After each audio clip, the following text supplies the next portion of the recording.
चुनाव में बांग्लादेशी घुसपैठियों का मुद्दा क्या है, कैसे इतना गर्म है और इस मुद्दे के तह पर जाने पर क्या मिलता है, ये आपको बताते हैं डिटेल से।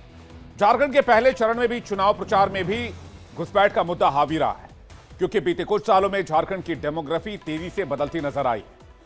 कहा जाता है पहले जो आदिवासी बाहुल्य इलाके थे वहां मुस्लिमों की आबादी तेजी से बढ़ी है और आरोप ये लगते हैं कि बांग्लादेश से आकर यहां मुस्लिम बसाए गए हैं, वो भी प्लान्ड तरीके से। जो डेमोग्राफी बदली है उसे जरा विस्तार से समझिए। 1951 में हुई जनगणना और 2011 में हुई जनगणना, क्योंकि आखिरी जनगणना 2011 में ही हुई थी। 2011 के बाद 2021 में जनगणना होनी थी, जो कोविड के कारणों से नहीं हो पाई। 2025 में फिर से जनगणना कराने का लक्ष्य रखा गया, इसलिए हमने आंकड़ा 2011 का लिया है। मुसलमान का जिक्र आते ही बहुत सारे लोग इसे भारत के मुसलमान समझ लेते हैं, लेकिन झारखंड का विवाद भारत के मुसलमानों से जुड़ा नहीं है। यह सारा विवाद उन मुसलमानों से जुड़ा है जो बांग्लादेश से अवैध तौर पर लाकर झारखंड में बसाए गए हैं।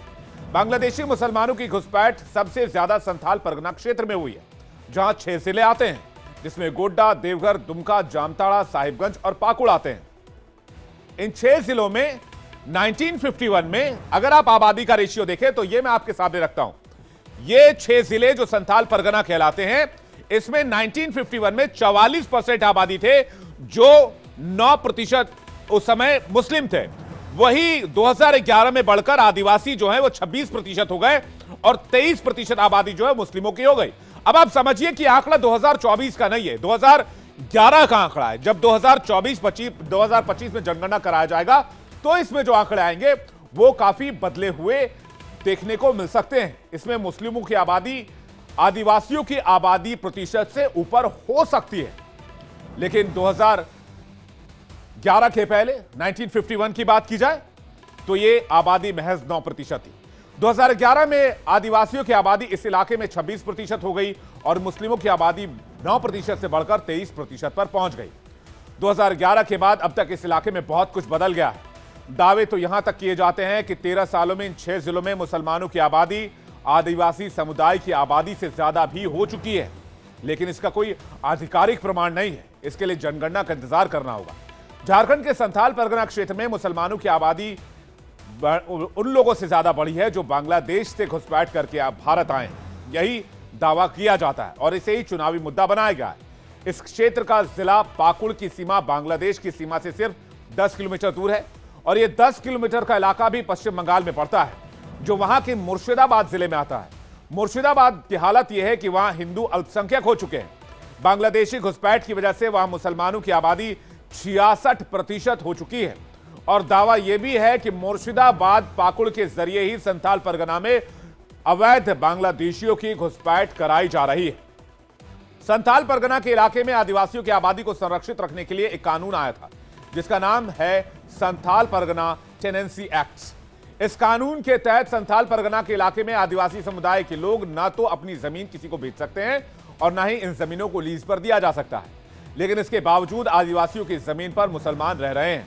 कहा जाता है कि इसके लिए बाकायदा लोग वहां पर रहने वाली आदिवासी लड़कियों से शादी कर लेते हैं और उसके बाद वो उनकी संपत्ति में ऑफिशियली हिस्सेदार हो जाते हैं और इसे बीजेपी जमाई टोला के नाम से एक टर्म देती है और कहा जाता है कि इसे एक बड़ा मुद्दा इस बार के चुनाव में बनाया गया है।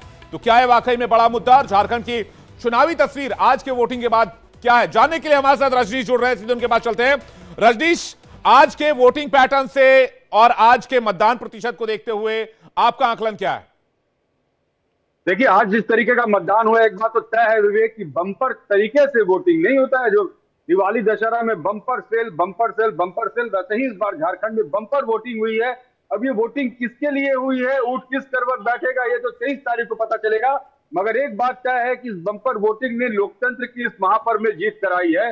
लोग बाहर निकले हैं, वोट किए हैं और इसने सभी को उत्साहित कर दिया। ये है विवेक की, आप देखिए जो लोगों के जी है कि सभी को ये लग रहा है कि वोटिंग हमारे लिए हुई है और जीत हमारी होगी। जिस तरीके से कांग्रेस के प्रवक्ता कह रहे हैं, जिस तरीके से चंपाई सोरेन कह रहे हैं, सभी का ये दावा है। तो जब वोट प्रतिशत बढ़ता है विवेक, तो दो बातें होती है, या तो एंटी इनकम्बेंसी फैक्टर होता है जिस कारण वोट प्रतिशत बढ़ता है, या फिर सरकार पर इतना ज्यादा लोगों का विश्वास बढ़ जाता है कि लोग वोट देने जी। के लिए बाहर निकलते हैं। अब ये देखना होगा 23 तारीख को कि ये वोटर्स क्यों निकले हैं। लेकिन एक खास बात यह है विवेक कि ये जो परसेप्शन है ना कि ये वोटर्स मेरे लिए निकले हैं, यानी अलग अलग राजनीतिक दलों का ये दावा अगले 20 तारीख को जो दूसरे चरण का चुनाव होना है झारखंड में, उसकी दशा और दिशा तय करेगा। क्योंकि जब आप एक नैरेटिव सेट करते हैं और लोगों के मन में विश्वास बनने लगता है कि नहीं ये वोट रजनीश के लिए, विवेक के लिए हुए, तो अलग अलग दल के लोग अगर ये नैरेटिव सेट करने लगते हैं तो जो मिडिल लाइन पर लोग खड़े होते हैं ना, वो मूव करने लगते हैं। और जो स्विंगिंग वोट्स होता है, जैसे कि यूएसए में स्विंगिंग स्टेट्स है, वैसे ही अच्छा हमारे ठीक है, एक बिहार, बात झारखंड जल्दी और से तमाम रजनीश, राज्यों एक में बात और swinging votes। बताइए। आपने कहा कि बम्पर वोटिंग का मतलब कुछ भी हो सकता है जेएमएम की सरकार के पक्ष में हो रहा हो या फिर सरकार हटाने के लिए भी हो रहा हो, कुछ भी हो सकता हो। 23 तारीख को पता चलेगा। घुसपैठियों का मुद्दा बड़ा जोर शोर से उठाया जा रहा है। संथाल परगना में यह मुद्दा काफी इंपॉर्टेंट है, बनस्पत की जहां चुनाव हुए हैं। तो संथाल परगना में 20 तारीख को चुनाव है, ये मुद्दा लोगों के बीच चर्चा का विषय है क्या? बिल्कुल, देखिए ये चर्चा का विषय है। आप देखिए प्रधानमंत्री बोल रहे थे जल की बात, जमीन की बात, जंगल की बात किसे नहीं छोड़ना है। बीजेपी रोटी बेटी की बात लगातार कर रही है। और ये बिल्कुल देखिए 28 सीट है जो कि रिजर्व है विवेक, और 28 में से अभी 20 एसटी रिजर्व सीट पर ही वो पोलिंग हुई है, यानी 8 सीट अभी भी बचे हुए हैं। और ये 28 सीट बहुत डिसाइडिंग होंगे। आप ये मान के रखिए कि 23 तारीख को जब हम लोग इलेक्शन रिजल्ट पे डिस्कशन कर रहे होंगे तो ये 28 सीट जो है ये कुंजी होगी उस तमाम उन लोगों के लिए जो सत्ता के सीट पर जाना चाहते हैं। संथाल और कोल्हान के 14 सीट जो है ना, ये ट्राइबल्स बेल्ट वाले डिसाइसिव है। बिल्कुल बहुत कुछ निर्भर करता है। रजनीश, बहुत बहुत शुक्रिया इस जानकारी के लिए और तमाम इंफॉर्मेशन हम तक पहुंचाने के लिए।